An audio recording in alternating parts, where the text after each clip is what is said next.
Happy Friday. Welcome back to the Fumble Live. We are talking about the race for MVP and who deserves it. Steph Curry is one of the names that we are going to be talking about. Also, Patrick Mahomes has an interesting idea about how to use technology in an NFL game. But before we dive in, make sure you subscribe to our channel, tap the bell for notifications, give this video a thumbs up, and leave a comment below. Here's the Fumble Squad. I'm Devin Howard. You can find me on Instagram as @DevinHoward. Happy Friday, everybody. I'm Jackie Ray. You can follow me on Instagram and Twitter @JRayTheFanatic. It's Fan or Foe Friday. I'm so excited. We got a lot today. So y'all strap in. You know, Stay Mad is probably going to get mad, but we're going to have a good time either way.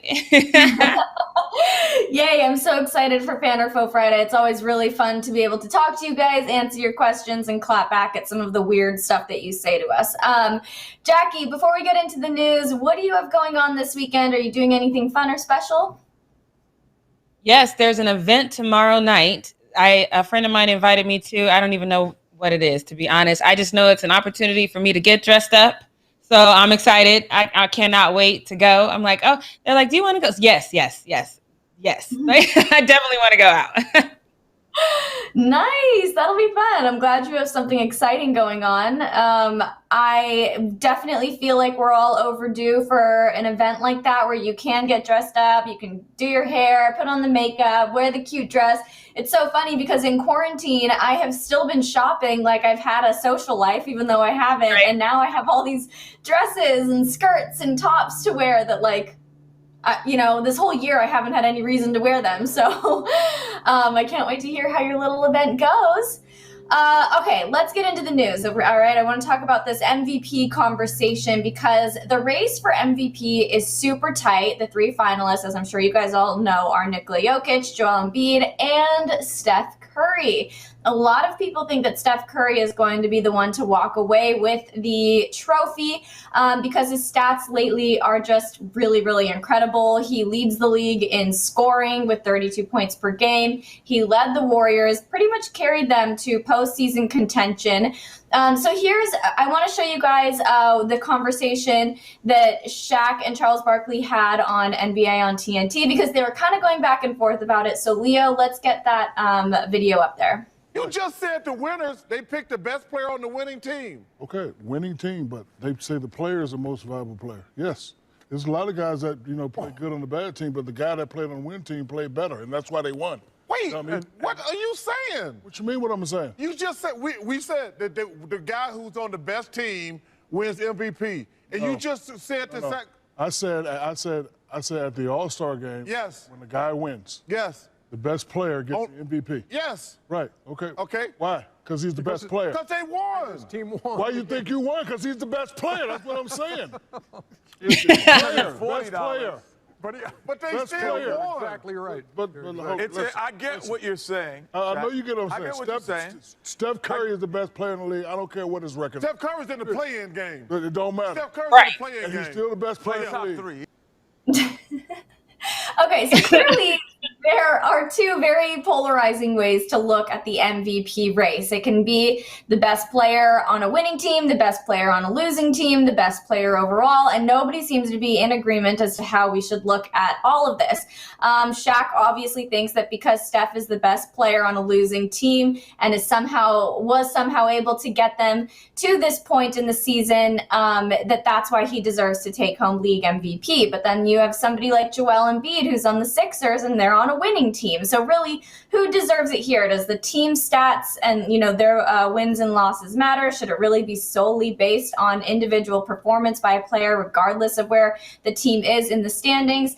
There is no denying what Steph has done, and he truly is MVP for the Warriors, but is he the league's MVP? So let's, I have some tweets that I want to share with you guys.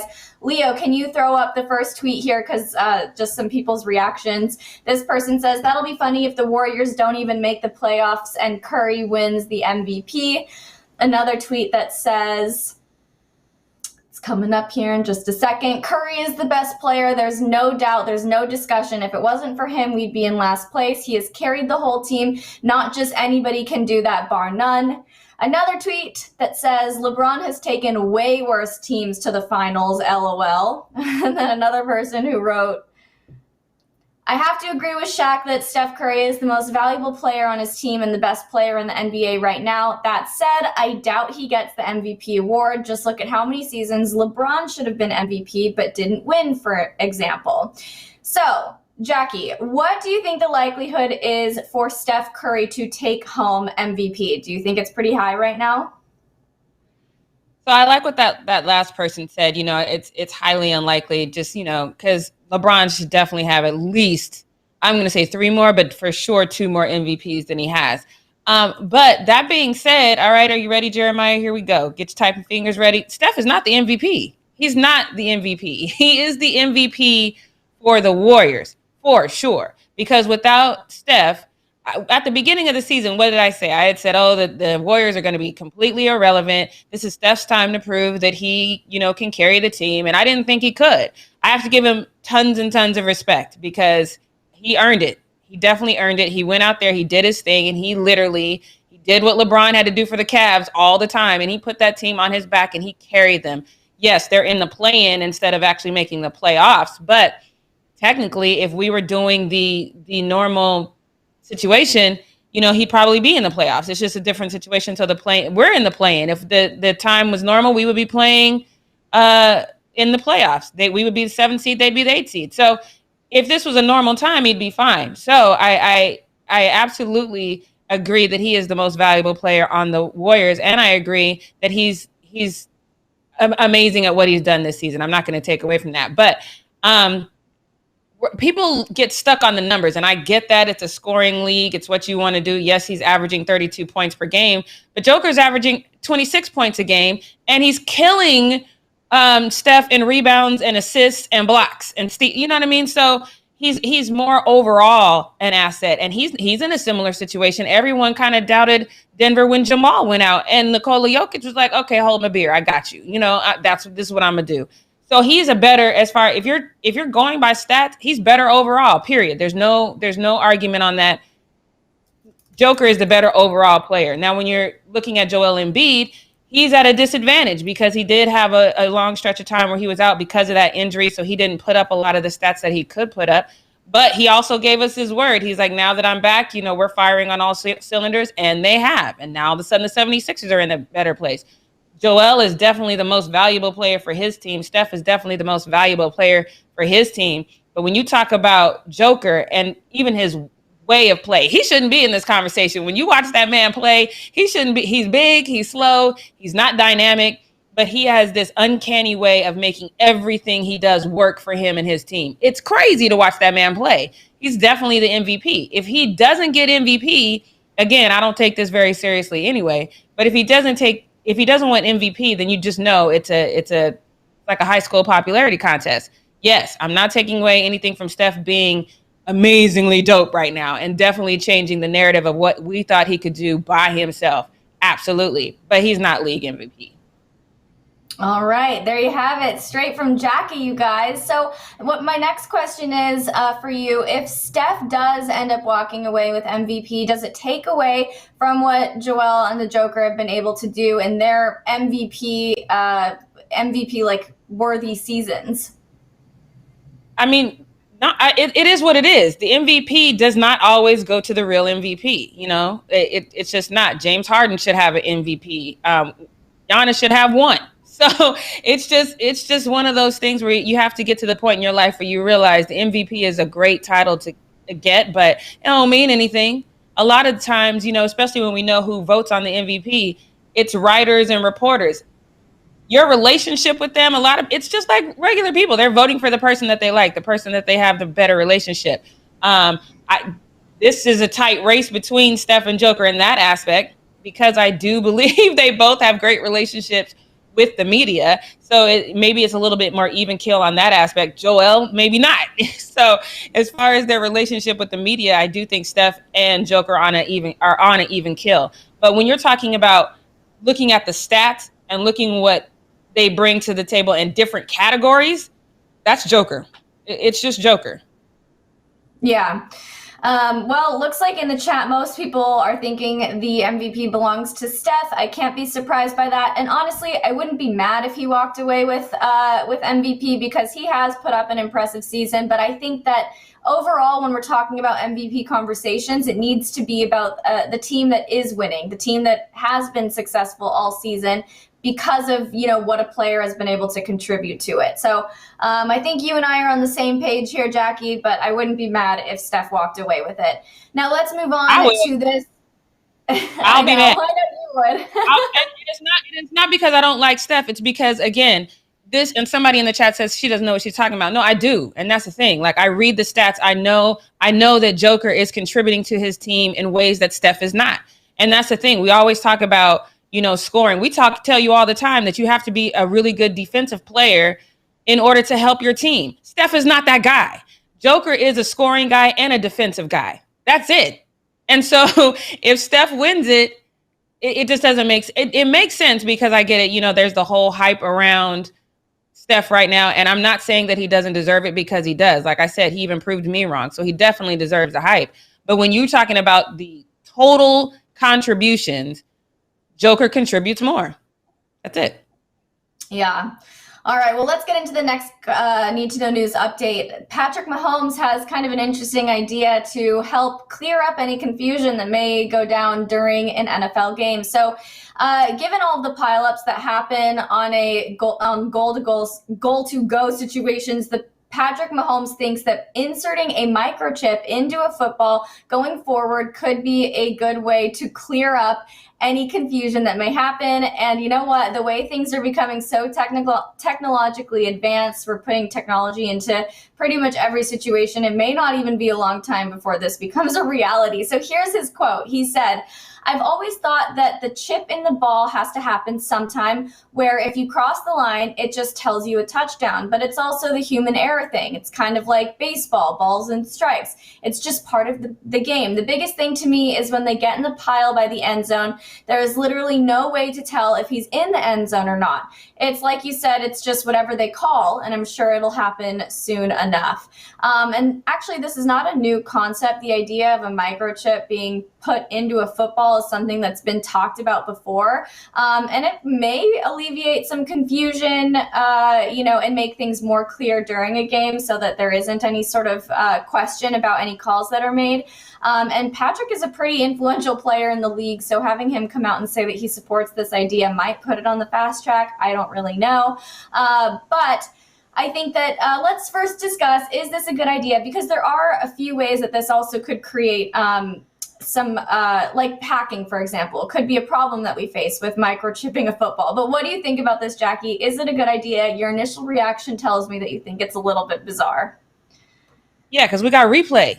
So, and here's the thing. It's because my knee can be down first. If my knee hits the ground first, then I'm down at that point. But I'm fairly tall, so I could extend out and I can make the ball cross the plane. There's rules, you know what I mean? So if I'm down, then I'm down. If I'm down and someone's contacted me, then I'm down. That's not a touchdown. But if I'm long and have an advantage and I know that microchip is right there, hell yeah, I'm just gonna bam, touchdown. We've got replay.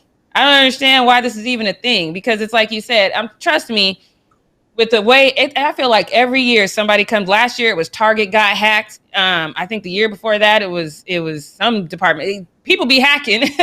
There's at the gas station downtown that I went to. It's the first time I went to the gas station downtown. There's a big thing over where you can just tap your chip, because it says people are reading your chips now and stealing your credit card information. So if people can hack a chip on a credit card, you see how people get crazy about these games? Come on now. I don't know about this. If we can deflate balls and create the tuck rule, I don't think we just create another way.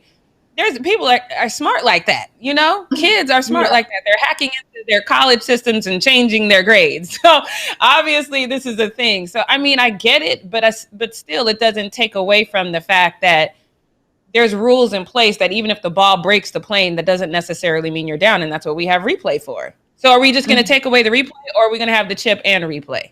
Because that's going to make the game really long. Yeah. I don't know what the solution would be for all of that. I just know that Patrick Mahomes wants to microchip footballs. It's an interesting concept. Do you think that there's a better way to alleviate the concern that he has, something that doesn't necessarily involve chipping a football? Or do you think that this is not really much of a problem at all, and Patrick Mahomes doesn't even really need to be discussing this whole tech football concept?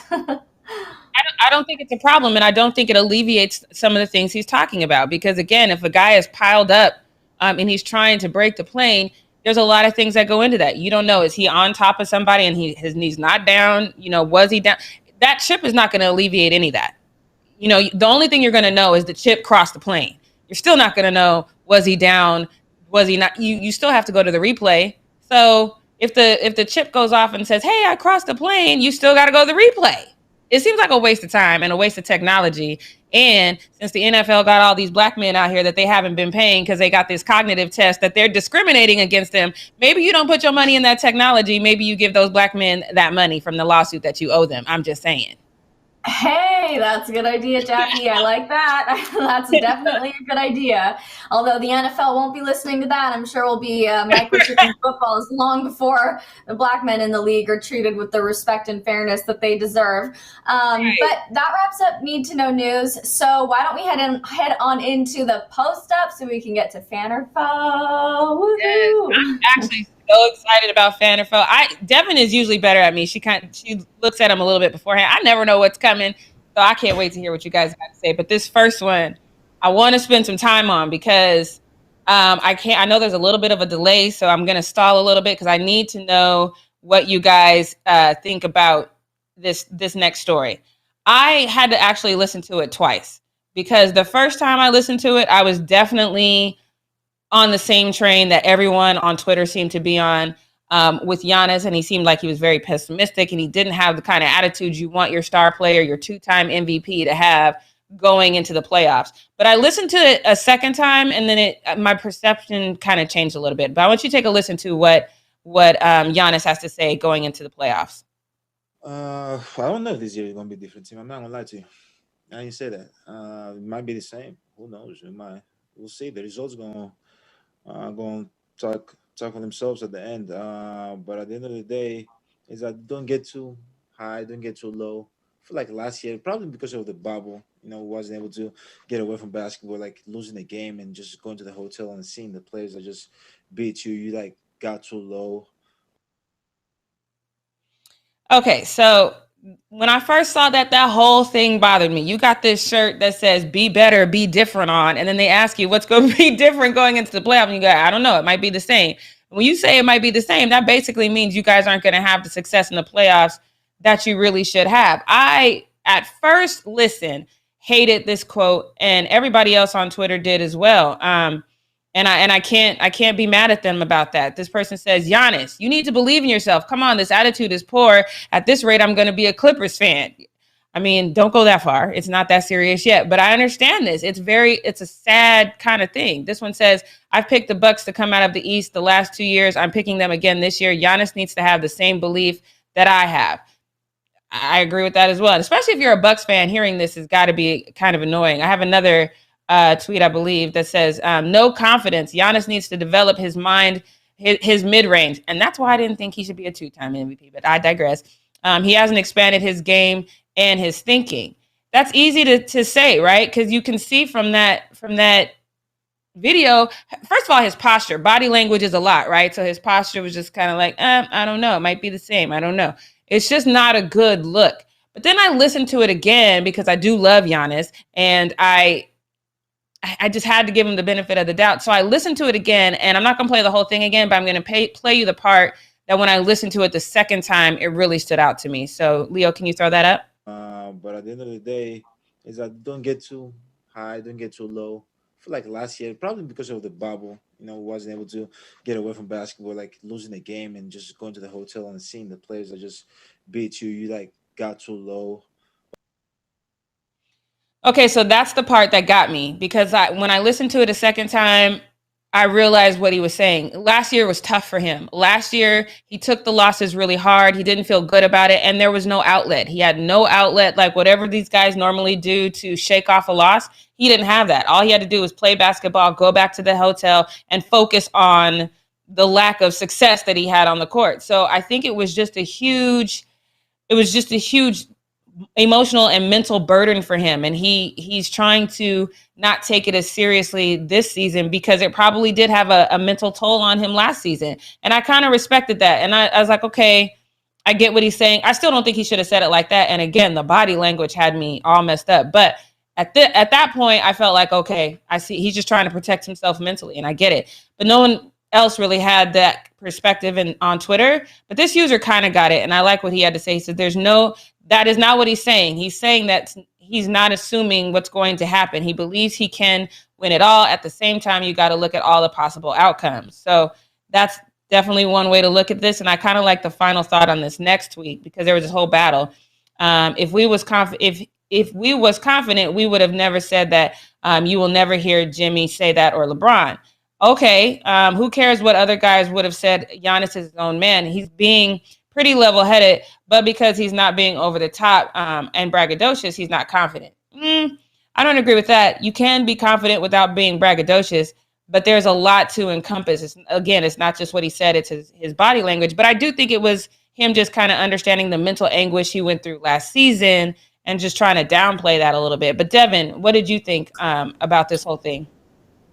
Okay, well, Giannis has never been the guy to come out there and have that like super over the top, confident attitude. Like, it's not that he lacks confidence. He's just not the guy that's talking to the media and saying, we're the team to beat. I'm the guy this season. That's never been Giannis. He's always been a little bit more low key, a little bit more just like, I guess, humble or modest in a way. I do have to say though, like, even I understand that the bubble last year was a tough time for them, and I understand that, you know, maybe caused him a lot of mental anguish, but to talk to the media and have this kind of attitude where it's like, well, I don't know what's going to happen, I'm not sure if it's going to be different, to me it just screams a lack of confidence in yourself and in your team. And I think that he could have addressed that same concept in a better way, in a way that didn't really make him seem like such a like he just really didn't care. To me, it almost looked like he just threw in the towel. So I don't know. I didn't like this side of Giannis. And, you know, I normally love him. I think that he's so great. But this, I think, was just not the right look. I mean, I definitely agree with that, even though I am kind of giving him an allowance because of that statement he made. And it did kind of seem that he was, you know, still thinking about what happened in the bubble. Even if you sit up straight a little bit and present it differently, but from what you said to how you're slouching and you just look all defeated, it was just a lot to take in. And I saw someone in the chat. Sorry, it passed me, but somebody in the chat said, I feel bad for Bucks fans. I do too, because when you see your star player look like this, it's kind of defeating. And so now here's the thing: when you go, if I don't want to say win, but if you go into the playoffs and you look horrible and you get blown out, everybody's going to circle back to this moment in time. And everybody's going to say, you didn't even have the heart going into it. So he's put himself in a really bad situation. Christian in the chat says, Giannis needs to work on his mid-range. I agree. And three-point shooting this offseason. And once he does, he'll be unstoppable. If his attitude is right. I get what you're saying, Devin. He's never been this over the top braggy guy, but you got it. Nobody in this league is like a superstar if they're not a little cocky, just a little bit, not a lot, but just a little bit. I think that's been the problem with Giannis, though. All season, for his entire NBA career, it's like Giannis has this superstar level talent. Like if he wanted to, if he was just a little bit more assertive or something, like if he was more of the leader. But we see him as being the kind of guy that needs support around him. He's not going to. I don't know. I don't know really how to articulate what I'm saying. I think Giannis is amazing. I think that he's super impressive, but I do think he kind of needs to have a little bit of that cockiness, and he needs to know how to express an honest feeling like he was trying to in this press interview without sounding like he's just already succumbed to a loss and knows that they're not going to be making it to the finals. Like you can say the same thing without showing this like lack of confidence in your team. Right, for sure. I saw somebody in the chat said Kawhi is not cocky. Yes, he is. He's just a quiet cocky. But you don't have your doctors reevaluate you in San Antonio so you can sit out and go. Yes, he is. Don't get it twisted. He's just not vocally cocky. But Giannis, you know we love you around here, so please next time at least sit up straight. I think that would have gone a long way. So let's get on to this next one, and this is going to make a lot of you guys happy because I know some of you are just over the top LeBron haters. But I actually posted this to my IG because it's true. So here we go. Let's take a look at this stat because y'all remember that that clutch shot that he made. And then Skip Bayless went on this whole thing and called the shot lucky. Okay, stop it. So then, of course, there's this graphic that's under his post game, which is great. It's his 97th career game tying or go ahead field goal made in the final minute, which is amazing. So that's a dope stat. I love it. And it once again, it makes people who say that LeBron isn't clutch. Y'all look silly. I just want y'all to know y'all look real silly when you say that, but it's okay. I expect it at this point. But the haters, you know, they came out of nowhere. I shouldn't say nowhere. I feel like the haters, LeBron haters, just stay at the ready. Y'all just ready. But you know, let's go to their points. And this guy, I went to his page and he's a Nikola Jokic fan, so that's cool. But on his page, he's also a big Jordan fan. And that's the thing. People default to Jordan all the time. But he says, how does this show he's clutch? It's a volume stat, 97 shots made. But what if he took? Don't do a what if. If you ain't going to go look up the stats and tell us exactly how many shots he made, then don't do a what if. He says, well, what if he took 30 shots? Then is 30% clutch? Yes. Because if you hadn't been clutch in those 30 and that 30%, you would have lost 30% more games. It's a dumb analogy. But here's the thing with that. When people kind of reference Jordan, it's funny because Jordan himself said, you know, you miss 100% of the shots you don't take. And there's the whole reel of him taking horrible shots. Steph is similar. We talked about that game that they ended up winning where Steph was 3 for 13 from 3-point land. And then I think he was like 5 for 25 from field goal range. He was having a horrible night, but he got that last 3 though. And that's the thing. It doesn't really matter as long as you still have confidence in yourself to go out there and make that next shot. So I think it's a beautiful thing. I think I have one more tweet from somebody about this, or maybe 2 more. It says exactly, and it's not just Skip. The first thing that came out of Stephen A's mouth after the game was it was luck. LeBron may not end up as accomplished as Jordan, meaning the 6 rings, but he's the player, and all these old talking heads know it. I think that's true too. I think that's just a given, but. And this one says it feels like they have to protect MJ. They created a new narrative that stuck in spite of it not being true. And that's true. But this is the thing I tell you guys all the time. You never just see one GOAT. If you go out in the wild, there's never just one GOAT. There can be more than one GOAT, you guys. Y'all need to get over it. But just so y'all know, in case you missed the point, LeBron is clutch. Okay? So now let's go on to this next one. Because yesterday I told you I would love to find out what the viewership was for this play-in tournament, because I do think that this is something that they're going to explore going forward.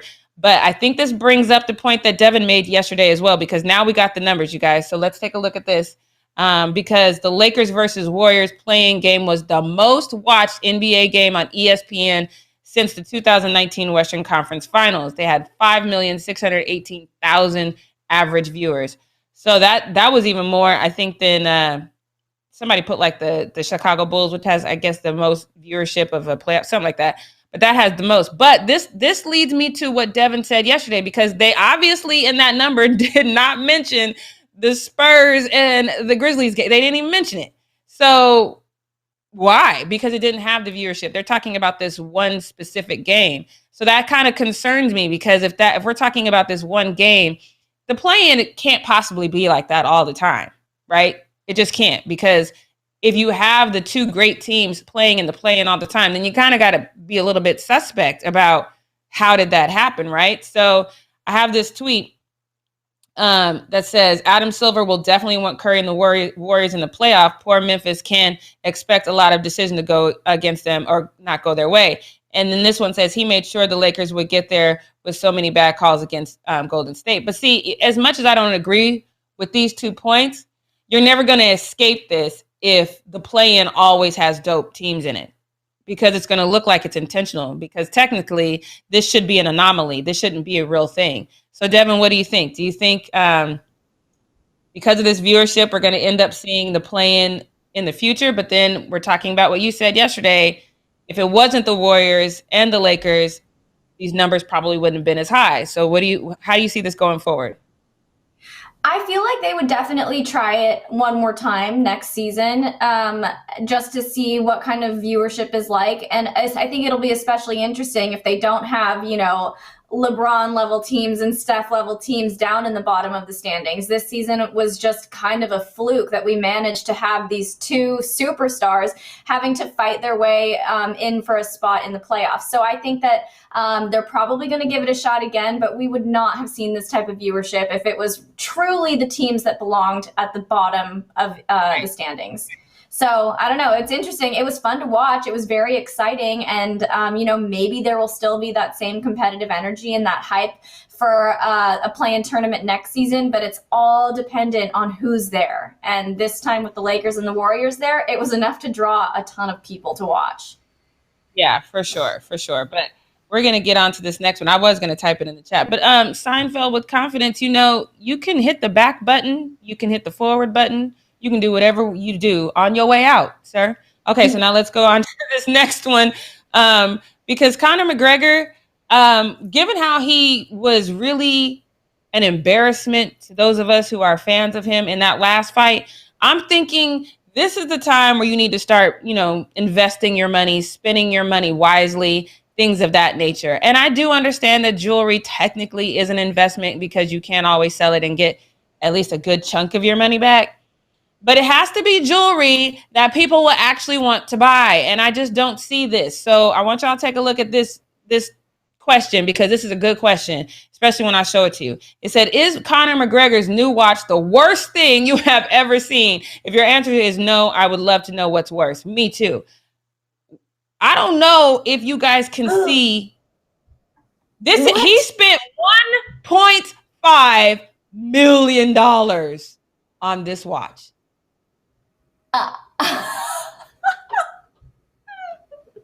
Can we zoom in? Yeah, right, Leo. Can you make that big and zoom? Because I don't think you guys are understanding why I'm so disgusted. Leo, can we?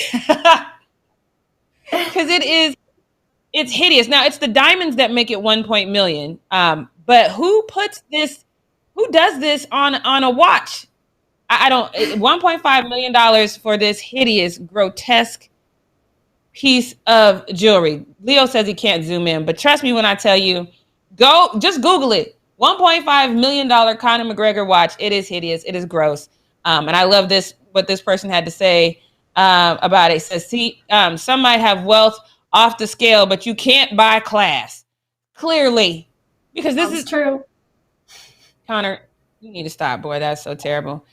This next one, don't have a lot to say about it except for Jimmy Butler. Man, how you doing? How you doing, Jimmy? Let me show you this picture.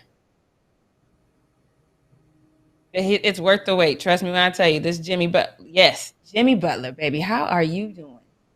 I don't think I've ever seen Jimmy Butler be that. How is it going?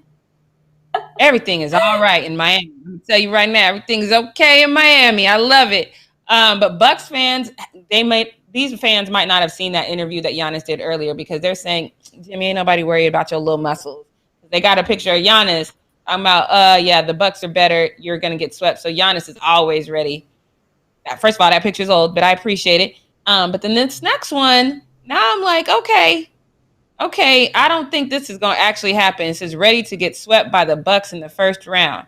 I would have believed that before that whole I don't know what's going to happen speech. I don't know if swept is going to happen. I'm not going to give that series is probably going to go. I don't know. I don't know. I'm not ready to make a prediction on that one, though. Devin, are you ready to make a prediction on that one? That the Bucks are going to sweep the Heat? I don't think after that video of Giannis, I don't think so. Yeah, right? I do not think so. Yeah. Plus, Jimmy take that seriously. Wait, what was that, Jackie? Can't even take that seriously now. Yeah. Not a sweep.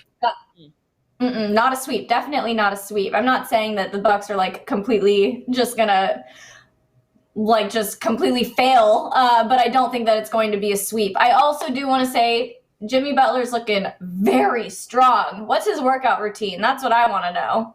That's no, it's not like I'm gonna do it. I be watching people work out all the time, and I'm like, oh, I'm gonna do that. I never do. It's not like I'm gonna do it, but I do want to work it. You know what? I am gonna do that because I be seeing. I be like, now Devin's workout I can do. Some of these workouts I be seeing online, I'm like, I'm not. No, not gonna do it. I saw you in the chat. Where were you? Somebody said Heat in 6. Oh, class of 2010 president said Heat in 6. I'm gonna go with that. I'm gonna go with that prediction. So, thank you. I'm gonna steal your prediction, and that's what we're going with. But let's go on to this next one right now, because. What was I just talking about? Like, I'm not doing these dumb workouts. This is ridiculous. Why are you posting this? This looks like you could hurt yourself really bad. Take a look at this. Why, sir? Why? Oh my God.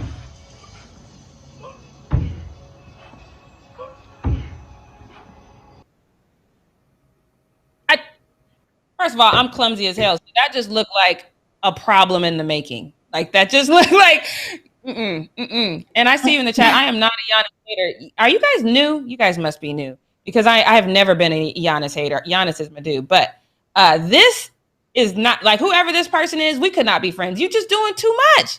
Because here's what's happened. If I were doing this, it'd be jump. My front foot would miss the box, and then I'm just going to wipe out. And it's going to be terrible. So I would never do this. I am not the only one that thinks like that. I have some Twitter responses that this could be the worst exercise I've ever seen. Just do barbell lunges at that point. You could stub one of the boxes and eat, you know what, with the barbell coming down on you. Exactly. You could really hurt yourself. But some guy thinks, oh, no, this is a great workout. He know what he's doing. It's an Olympic workout. You can just do barbell lunges. This seems like a good way not to be able to compete in the Olympics. I don't believe you. I'm with that person. I don't believe you. I don't think no Olympian is out here doing workouts that could ruin you. Just stop doing these dumb workouts. We'll probably, but just stop doing these workouts unless you bite it. Then I want to see it so I can be like, see, I told you. Devin, I know you be working out. You gonna try this one? Yep, Jackie, I'm going to give it a go. I can barely squat more than like 30 pounds, but yes, I am going to try jump lunging onto 30-inch boxes because that sounds like a great way to just absolutely obliterate myself. So yeah, I'll give it a go. I'll film it. I'll let you guys know how it turns out. Yeah, no, that's silliness. Anyway, so that's all I got for the post up. Let's get into what we not going to do. This one's going to be really quick because, like I said, I can't wait to get into these fan or foes. But so you guys know we have a lot of situations with quarterbacks that didn't want to be with their teams. Russell Wilson, that seems to be working itself out though. But originally, Russell Wilson didn't want to do it. The Houston with Deshaun Watson, that he didn't want to do it. And now they're in the worst possible situation because they didn't give him what he wanted. And now he's got all these litigations against him. And then, of course, Aaron Rodgers. I've been a fan of Aaron Rodgers wanting to leave Green Bay since they traded up to get a quarterback season before last. So I've been a fan of him trying to get out of there for a long time. And then that got worse when they didn't give him any more weapons. I am a big fan of trying to control your destiny. Russell Wilson, in my opinion, definitely wanted to be with the Seahawks, but they weren't doing things to give him the best opportunity to win. And that's the thing. People are out here chasing rings. And so he's not chasing a ring because if he wanted to chase a ring, he wouldn't even have tried to work it out. He would have just said, nope, I want to be traded. So this is a thing, especially with quarterbacks or star players, them wanting to try to control their destiny. This is a thing for them to want to know that they can control that and to have some say in their because especially in the NFL, your career is not exponentially long like that unless you're Tom Brady, so it's one of those things where you want to win and you want to make sure you can win now. And if the organization you're with doesn't help you do that, you want to leave. So there's a former GM. His name is Ron Wolf. He's not a fan of these trades. Now this is Ron Wolf. So I'm going to give him a pass because Ron Wolf is very old. He comes from a time when players didn't do what they wanted to do. They had no say in their careers. It was the GM and, the front office and the head coach that decided what would happen to these players. So he's not from this time where people can really take control of their own destiny. So I'm going to give him a pass on this nonsense that he said. But this is what he said.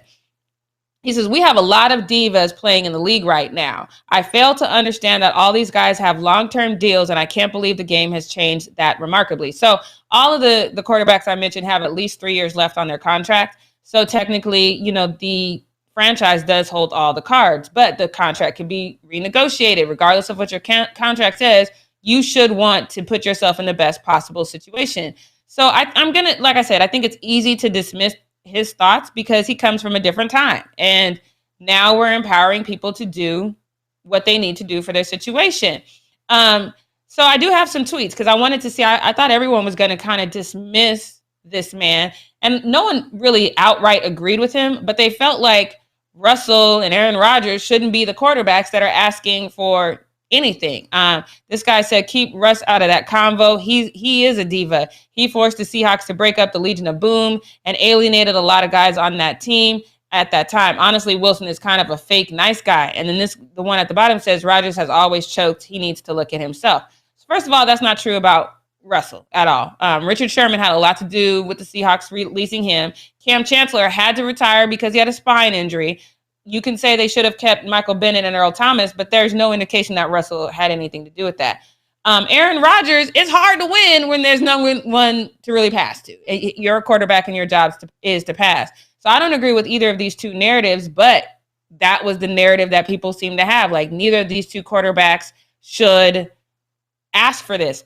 I disagree with that. I feel like no matter who you are, no matter what you do, if you feel like what you're contributing is helping, and it obviously is, we wouldn't be talking about Green Bay or Seattle the same way we are if it wasn't for Russ or Aaron Rodgers. Stop it. But especially Aaron Rodgers 100% has given everything he can to that franchise, and they haven't given him anything back. So I absolutely do not agree with that. But what we're not going to do is keep these old mindsets. And if you do want to keep these old mindsets, then you need to make sure you give these players what they need to succeed. You can't have it both ways. So that's all I got for what we're not going to do. Let's get into this next part. It's Fan or Foe. The time has come, people. We are getting into Fan or Foe Friday. I love it. Before we talk about and respond to some of your questions and comments from the week, I do want to say I notice a trend here in the chat. Wherever we say something that's like not just a blind compliment to a player that we like, we're always labeled as haters. Neither of us are Giannis haters. Neither of us are Steph haters. I think that you have to be able to think critically about your idols and about the stars and athletes that you love and like. And if they do something that's not for the greater good of the team, we're allowed to call it out. So for those of you in the chat who just like to call us haters, That's a very mature and adult thought process. I don't know if that applies here. Like, I do want to just say, Jackie, you love LeBron. And in most situations, you will just, be like, okay, LeBron, I'm going with what you say. But there have been times when you've said, I don't agree with LeBron on this one. Yeah. And I think that's great. Like, for me, with Leonardo DiCaprio, I probably should do a little bit better. Jimmy G, I can call out Jimmy G. I'll acknowledge that. I like him, but I'll acknowledge the times where he's maybe fallen short. So anyway, I just wanted to throw that out there. We have a little extra time at the end of the show, so I felt like I could get on my soapbox and talk. But now, Leo, let's throw that first one up there. This one, Christian Brito says, bro, people hate on LeBron for flopping, but Draymond do it all the time. A lot of players do it all the time. Jackie, is there anything specific? Like when Draymond flops, it's almost like in slow motion, and it's like, ugh. And I'm like, Draymond, stop it. Okay, so who's the bigger flopper, Draymond or Joel Embiid or James Harden? Oh, Joel. Out of those three. Oh, Joel. Joel's the only person I know it literally hurt his back flopping. So no, Joel. Okay, let's get the next one, Leo. My Glux said, okay, nowadays you have. I don't know what. Nowadays. Spell it out phonetic. Like, tell us, can we give you a nickname? Because we mess up your name in the chat every day. I feel like we need to give you a nickname. Tell us what you want it to be in the chat. Is it my Glock? Is that what it's supposed to be? There's an X in there. But like my Glock. Yeah, maybe it's my Glock. Replace Yeah, maybe my Glock. Let us know in the chat because we messed this up. Okay, Every day. he says nowadays you have to flop sometimes to get the foul because the refs be wildin'. You know what? Yes, the refs do be wildin'. Sometimes you do have to flop. And also, like, I feel, it is an effective way to get the game going and you're in the direction that you want it to go. So, I don't know. I'm not mad at flopping. I think it makes it kind of funny to watch. What do you think, Jackie? Right. I mean, I like somebody who's this in the Mark Law in the chat just said LeBron pushed him. He pushed him mid-flop. He was flopping. So when you get pushed mid-flop, sometimes it goes wrong, and it does make for a funny replay. So it is what it is. Okay, Leo, let's move into the next one. Pronto says, yeah, there were a lot of OG fouls late in the game, but the Warriors played with heart, and the Lakers were just the better team that day. One of the best games of the season. I appreciate this take a lot. Me too. So good. Yes. Like you, Pronto. We need you in the chat more often. Yeah, Pronto, you sound like a reasonable, level-headed person. In fact, I'm willing to put this in contention for Fan of the Week. What do you think, Jackie? I was just thinking that. Yes, I'm definitely with that. Okay, let's get into the next one. Oh, stay mad, stay mad. Okay. He says, is it just me that I want to see Kwame Brown, the bona fide scrub, and Stephen A. more than Logan Paul versus Floyd? You know what? It might be interesting to watch. I like it. I think I personally still prefer to see Logan Paul versus Floyd because it's just going to be so much more of a spectacle, and I'm also just annoyed at Kwame Brown, although it would be interesting to see him get, some punched in the face or whatever. I just don't know that Stephen A. is going to be the fierce competitor that we need him to be. Yeah, he's like, how tall is Stephen A? Like 5'8", 5'9"? He's tiny. Yeah. He seems tiny, but I know he's taller than what he looks. Funny how that is. Okay, Ryan. Oh, okay. Actually, our producer just slacked me and said that Stephen A. is 6'1". Shut up! Are you serious? We were so off taller than he looks, but he looks like he can just fit in my purse. He looks so tiny. Oh my God, that is so funny. Okay, so Stephen A. is quite tall. I just don't think he's going to be throwing punches in the way that we need him to. So that's why I'm still kind of more interested in this Floyd versus Logan Paul fight. Okay, Ryan McLean says, Jackie, I'm trying to keep my sports hat on, but you just look so good today. I can't. Thanks, Ryan. I like you, Ryan. I like you. I saw Ryan in the chat try to ask you out earlier in the show, so you may have a date tonight, Jackie. I didn't see it. It was earlier on. If you in LA, let me know. Let me know. Okay, next one. Let's see. Ezra Louise says, Clippers are cowards. So I think this was in regards to the conversations about them trying to avoid the Lakers by sitting Kawhi and Paul George out for their last two regular games of the season. Do you think they are cowards, Jackie? Oh, yeah. I said that they was running. I based on what we know about how they did with Denver last year, it might not have been a horrible plan, though. That's all I'm saying. Because it's you don't want to play the Lakers and then lose, because that's a narrative you can't live down. So I agree with this comment, but it might have been a good idea. It might not have been worth the risk. It was very strategic, that's for sure. Okay, let's move on to the next one. Christian Brito again says, there needs to be a website for what qualifies as racism. So I'm pretty sure this was in regards to the Don't Tread on Me jacket. So I think that we do see a lot of organizations and groups, especially like, ones that are more discriminatory or racist or even far right, kind of co-opting different signs and symbols and phrases from other movements and organizations. And I think it would be helpful if there was a website that let us know exactly what is deemed, like racist or offensive or whatever. In most cases, I think racism is pretty easy to spot. Like, it's pretty blatant out there, and you should always stand up for it. But in this case, the "Don't Tread on Me" jacket, it seemed like an innocent misunderstanding. What do you think, Jackie?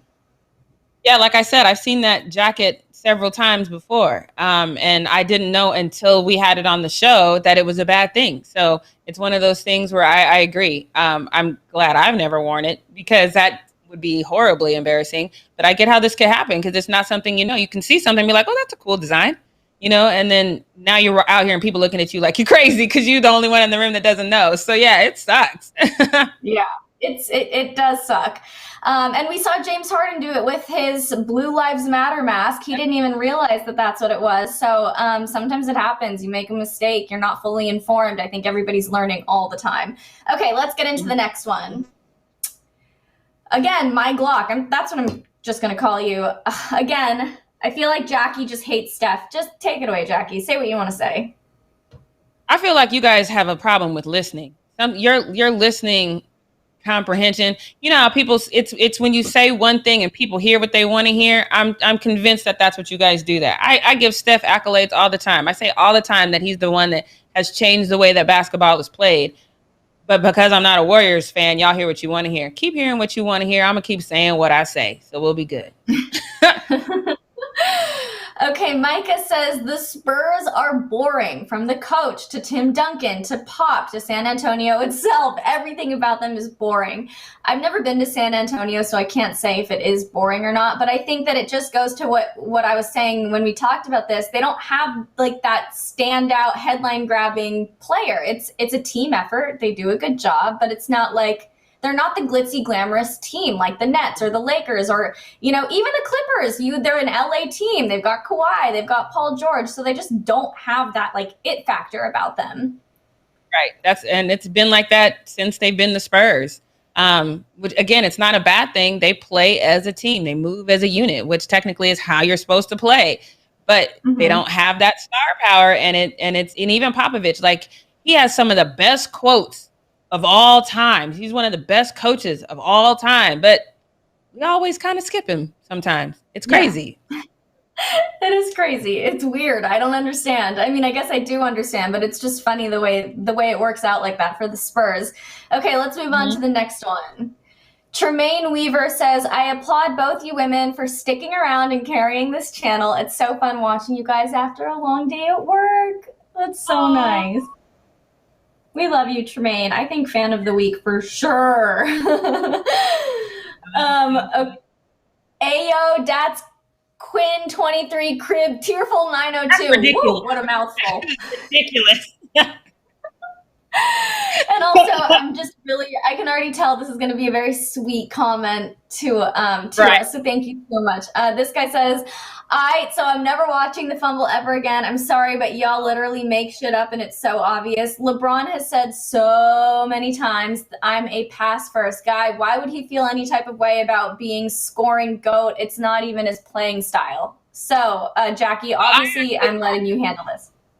Yeah, because I responded to this person and I said, so you just didn't watch the video, you just read the headline and made a comment and then bounced out? Because if you'd have watched the video, you would know that we have said he's always been pass first. That's just who he is. But you guys are a title reader and now you got this long dissertation that actually doesn't make sense. I know. Once again, if you're going to sit there and write a paragraph, like maybe just talk to a therapist instead. Yeah. Yes. Okay, Dominator Rivera says, yellow hair look like Amanda Seyfried. I never know how to say her last name. I also love it when people say I have yellow hair. Like, of all the colors. I was literally thinking, like, did we have somebody on the show with yellow hair? It never dawned on me, like, your hair is not yellow. I know. It's like, It's like a version of yellow. It's blonde, brunette. Right. But yeah, no, not yellow. I've actually gotten this before. I also get Reese Witherspoon a lot. So you choose. Who is it? Who do I look like more? Anyway, let's get on to the next one. I've met her and she's so nice. I'm going to go with Reese. You met her? Yes, I used to live in Brentwood, and she was at the Brentwood. There's a Brentwood grocery store, and she was, and she's talking, and I just happened to see her walking down the street, and I was like, I'm gonna run down the street and like talk to her. That's probably weird, especially since I had on heels. I'm standing like 6'3" at the time. I'm running towards her, and I go, Reese, and she turns around. She goes, she reminded me like she's really Elle Woods in life, because when I was like, Reese, she turns around. She goes, yes. I was like, oh my God, it is you. I freaking love you. She's like, oh, you're so sweet. She gave me a hug and everything. She didn't want to take a picture of it, but she gave me a hug. And I was like, I love you, Reese. You remind me of that. You're the person that would give somebody a hug if they ran up to you in public. So you're definitely a Reese Witherspoon. Wow, well, that's very flattering. I appreciate that. And I'm really glad that she was nice, because it sucks when you meet a celebrity and they're not nice. So I'm glad. I'll take it. I like that. Now, Mara has been... I have seen Mara in the chat a lot this week, and I just want to say shout out to Mara. You are so great. We love seeing what you have to say, and also you think Jackie is funny as hell, so Jackie, take that one away. That's funny. My best friend says this to me all the time. She's like, you funny as hell, but I be dead serious. I'm like, I'm not even trying to be funny. I'm dead serious right now. But okay. You just have that like comedic nature. You are funny. You're very funny. Okay. Legal Latina Lifestyle says Karen Kellerman versus Tasha A. Smith on Last Take. He was trying to be funny. It didn't work, but he was trying. I get what he was trying to do here. It didn't work, though. Micah says, I don't want Mayweather to get knocked out like Nate Robinson. That was hard to watch. I don't think that he's going to. I hope not, though. Fingers crossed. I don't know. That video was, I don't know. I'm concerned. Yeah, I mean, he did look very slow. I'm hoping it's just all part of that PR plan. That was my theory when we talked about it earlier in the week, that he's just trying to make it seem like he's not in tip-top shape, even though he's going to get out there and really be it. The guy that we used to know, but I don't know. It's honestly kind of stressful, because I don't want to see his legacy just be completely torn apart because of this. Tony Montana says, hey, what's your favorite team, Jackie? You didn't know? Again, new. Okay, so any team LeBron is on as far as basketball, and the Saints. And I kind of like the LA Kings. That's that. Okay, there we go. Emperor Enigma says, if y'all don't know who Sue Bird is, just log off. I agree. Figure it out. Google it, too. Let's move on to the next one. Kevin L. Lang. We love Kevin L. Lang, too. He says, Jackie is abnormally hyped about UFC. This is a factual statement. I've been told this before in relationships that I've been in. I'm like, we got to get home. It's Friday. It's Saturday. We got to watch the fights. Like, okay, girls, calm down. I'm like, no. So I've been told this before. That sounds right. Okay. And then Doug says, start a new damn league. 90% of the league is black players anyway. If they all leave, the NFL's got nothing. And this is something that Jackie has said on the show before, that, these players hold the power. So Jackie, is there anything you want to add to that? It's 78%. It's not 90, but still that's too many if they walked out. And I don't know, it's one of those things where reinventing the wheel sometimes is not what people want to do, but walking off until you guys get the change that you want is what you need to do. So I totally agree with that. Yeah. All right. Well, that was our last fan or foe comment, you guys. Thank you so much. So I think that our person, oh shoot, now I forget their name. Oh my God. The person that said we were carrying the channel. Yes. I don't know. Tremaine. That's our fan of the week. Okay. Yes. Woo! Tremaine Weaver, congratulations. You are the fan of the week. Amazing. All right, you guys. We're going to wrap up the show a couple minutes early here, so make sure you subscribe to our channel, tap the bell for notifications, give this video a thumbs up, and leave a comment below. And have a great weekend, you guys. We'll be back on Monday at 9 a.m. Pacific Standard Time. Bye, everyone.